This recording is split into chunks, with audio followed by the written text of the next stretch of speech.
మనస్సు మార్చుకోవడం అంటే ఉట్నే అనుకోవడం కాదు.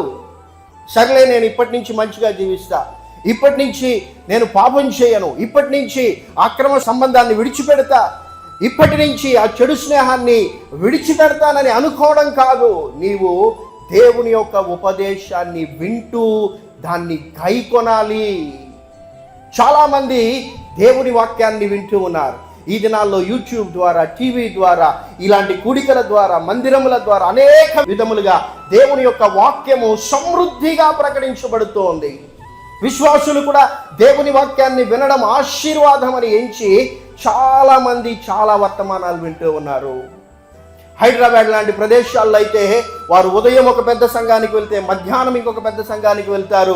ఆ 2 సంఘాలకే కాదు, సాయంకాలం ఇంకొక ఆరాధన జరుగుతుంటే అక్కడికి వెళ్తున్నారు. మనుషులు తిరుగుతూ ఉన్నారు, వాక్యాన్ని వింటూ ఉన్నారు. వినడం మంచిదే, వినుట వలన విశ్వాసం కలుగుతుంది. అయితే వినినటువంటి దేవుని వాక్యాన్ని గైకొనాలని దేవుడు తెలియజేస్తూ ఉన్నాడు. చప్పట్లు కొట్టి దేవుని నామాన్ని కనపరచు. 4వదిగా నీవు పరీక్షలు చేసుకోవలసినటువంటిది ఏమిటంటే, నీవు దేవుని వాక్యాన్ని వింటూ ఉన్నావా?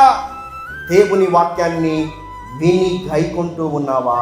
ఒకసారి యేసు ప్రభువుల వారిని చూచి ఒక ఆమె ఏమనిందంటే, నిన్ను కనినటువంటి తల్లి ఎంత ధన్యురాలో ప్రభువా అంటే, యేసు ప్రభువుల వారు ఆమెతో అన్నారు. లూకా సువార్త 11వ అధ్యాయం 28వ వచనంలో, అవునమ్మా, నన్ను కనినటువంటి తల్లి ధన్యురాలే, అయితే నా వాక్యమును విని దానిని గైకొను వారు మరి ధన్యులు. చప్పట్లు కొట్టి దేవుని నామాన్ని కనపరిచారు.